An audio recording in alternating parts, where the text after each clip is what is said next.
त्या या ट्रस्टवर एवढ्या आहेत, त्या या ट्रस्टवर त्या बंधू बाबाची एवढी बाजू घेऊन जर मीडियाशी स्वतःच्या पदाचा गैरवापर करून घेत असतील तर तो व्हिडिओ समोर आल्यानंतर त्याच्यावर आपण बोलूच ना. आणि समोर आल्याशिवाय मी बोलणार नाही, समोर आल्यानंतर 100% त्याच्यावर बोलेल. पण त्याच्यामध्ये जे काही व्हिडिओ आहेत ज्यांचे ते समोर येणं गरजेचं. काही महिलांनी काही संपर्क केलाय का? अघोरी प्रकार असं घडलाय असं तुमच्याशी काय? मी तुमच्या माध्यमातून सगळ्या समस्त महिलांना विनंती करेल की या माणसाने जर तुम्हाला या देवाच्या ह्याच्यावरनं फसवलं असेल किंवा कळत न कळत तुम्हाला या आयोगाची धमकी दिली असेल किंवा आयोगाने तुम्हाला धमकी दिली असेल तर त्याला भीक न घालता तुम्ही याच्या तक्रारी करा. त्याच्याशिवाय या बंधू बाबा आपल्याला या महाराष्ट्रातनं संपवता येणार नाहीत. अघोरी विद्या आणि ज्योतिष आणि ह्या संदर्भात महाराष्ट्र जादू टोना विरोधी कायद्याअंतर्गत कारवाई झाली पाहिजे का? हो, तोही गुन्हा दाखल होणार ना. रुपाली चाकणकर यांना सहआरोपी करावं. 100% मी सांगते ना. एक तर यांनी अत्याचार केला, ती जी ट्रस्ट आहे त्या ट्रस्टवरचे चाकणकर सह इतर ट्रस्टवाले आरोपी करणं गरजेचं आहे. आणि जादू टोना या अंतर्गत सुद्धा गुन्हा दाखल होतो. मग त्याच्यावर त्या संविधानिक पदावर आहेत म्हणून त्यांना गुन्ह्यात घ्यायचं नाही असा कोणताही कायदा नाही. मी हे जे तुमच्या समोर बोलत आहे अत्यंत जबाबदारीने संविधानिक आणि कायद्याला जे अभिप्रेत आहे कायद्यामध्ये आहे तेच सांगत आहे. त्यामुळे चाकणकर मॅडम तातडीने महिला आयोगावरनं पाय उतार व्हा. आणि जर ते पाय उतार झाल्या नाहीत तर मुख्यमंत्री साहेबांनी त्यांना तातडीने पदमुक्त करणं गरजेचं आहे. सत्ताधाऱ्यांची खूप मोठी नाचक्की आणि तोंड लपवायला जागा राहिलेली नाही. या सगळ्या प्रकरणात तुम्ही असं म्हटलात की पक्षाचा संबंध नाही किंवा काही नाही, मात्र तुम्ही आणि त्या एकाच पक्षामध्ये आहेत. अशा सगळ्या घटनांमुळं पक्षाचं नाव बदनाम होते असं वाटत नाही का? कारण एकीकडे अजितदादांची जी ओळख होती, दादा आज आपल्यामध्ये नाही आहेत, की दादा सातत्यानं सांगायचे की महिलांचा सन्मान जो आहे तो राखला गेला पाहिजे. मात्र अशा पद्धतीनं घटना समोर येणं आणि पक्षातल्याच एखाद्या मोठ्या पदावरती बसलेल्या व्यक्तीचे व्हिडिओ व्हायरल होणं, या सगळ्या संदर्भानं तुम्हाला असं वाटत नाही का पक्षाची बदनामी होती? पक्षाशी खरं तर या कृत्याशी त्यांच्या पक्षाचा काहीही संबंध नाही. परंतु त्या पक्षाच्या प्रदेशाध्यक्ष असल्यामुळे निश्चित पक्षाची ही बदनामी होते. आणि ती बदनामी होऊ नये म्हणूनच माननीय अजितदादांनी त्यांचा राजीनामा मागितला होता. परंतु पक्षामध्ये पण काही नेते त्यांच्यावर मला वाटतं मोहिनी वश या खराच्या माध्यमातून केलेले असणार आहेत म्हणून तो राजीनामा होत नाही. येणाऱ्या पुढच्या काळामध्ये लक्षात घ्या की यांचा राजीनामा होऊ नये म्हणून ज्यांनी प्रयत्न केले ती नावं मी समोर देणार आहेत. परंतु आत्ता हा जो बंधू बाबाचा विषय आहे, पोलिसांना सुद्धा फोन गेलेले आहेत की याच्यात कारवाई करू नका, याच्यामध्ये महिला आयोगाला बाजूला ठेवा. त्याही नेत्यांची नावं मला आता काही काळानंतर मी माहिती घेतल्यानंतर तुमच्या समोर सांगेल. परंतु जर हे प्रकरण काही जर लोक पोलिसांवर दबाव आणत असतील तर मग महाराष्ट्र पेटल्याशिवाय राहणार नाही. आणि माझी विनंती आहे पोलिसांना, पोलिसांना कायद्याने अधिकार आहे. मंत्री असो कुणी असो, कुणाचेही फोन आले त्यांच्या दबावाला बळी न पडता त्यांनी या गुन्ह्याचा तपास करावा.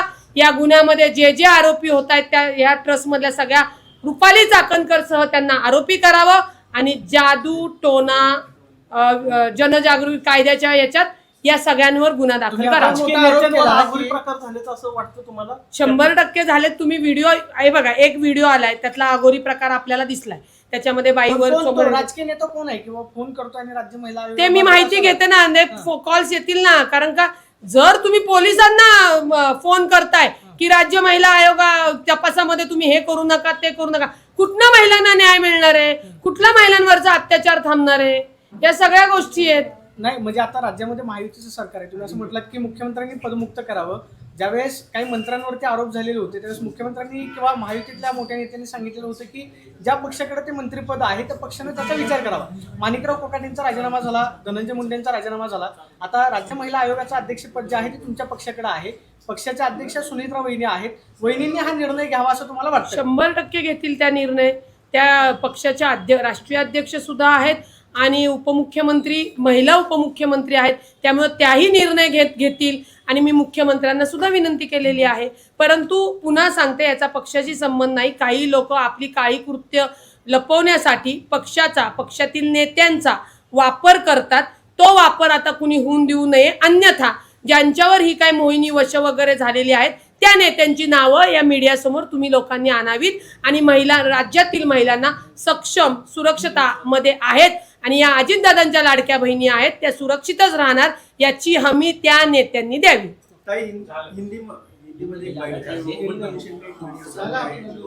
अशोक खरत के विरुद्ध ये दिख रहे हैं और उसके ऊपर अभी चार्जेस लगा गए, क्या कहते हैं? बहुत ही निंदनीय घटना है कि संविधान पद पे जो संविधान पद पे जो महोदया बैठी हुई है वही वो भोंदू बाबा का पैर धो रही है, उसके ऊपर छतरी लेके खड़ी है। इसका अभिप्रेत ऐसा होता है कि तू जाके कौन से भी महाराष्ट्र के महिलाओं के ऊपर अत्याचार कर, अन्याय कर, मैं यहाँ खड़ी हूँ, तुझे कुछ भी नहीं होने दूंगी।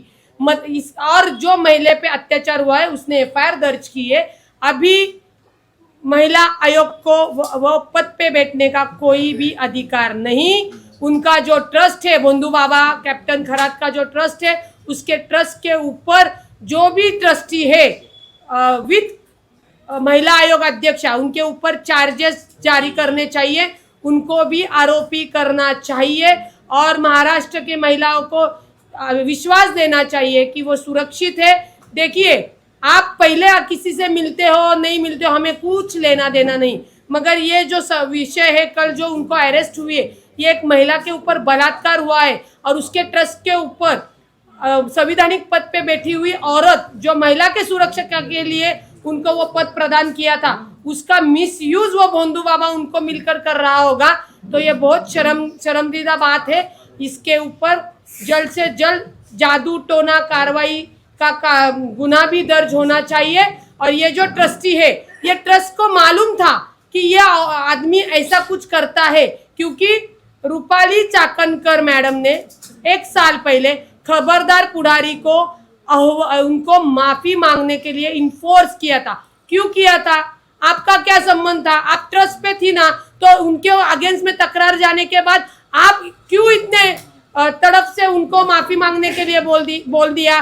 क्योंकि आप संविधान पद पे थी, आपने वो पत्रकार को डराया, धमकाया, उसको पुलिस की धमकी दी और उससे माफीनामा लिया। ये आपके ही पत्र से लोगों के सामने आया हुआ है। इसका मतलब उन्होंने जो स्टेटमेंट दिया है कि मैं खाली ट्रस्ट पे हूँ वो बहुत ही झूठा बयान है। मैंने आपको पूरा पत्र पढ़ के दिखाया है, वो पत्र भी मैं मीडिया पे देती हूँ। इसका अर्थ ऐसा होता है कि ये गुनहगारी में ये भोंदू बाबा के प्रत्येक जो उसकी घटना है उसमें रूपाली चाकणकर इन्वॉल्व है और बाकी के भी ट्रस्ट वाले इन्वॉल्व है, इनके ऊपर गुनाह दर्ज होना चाहिए। ठीक है ताई सर,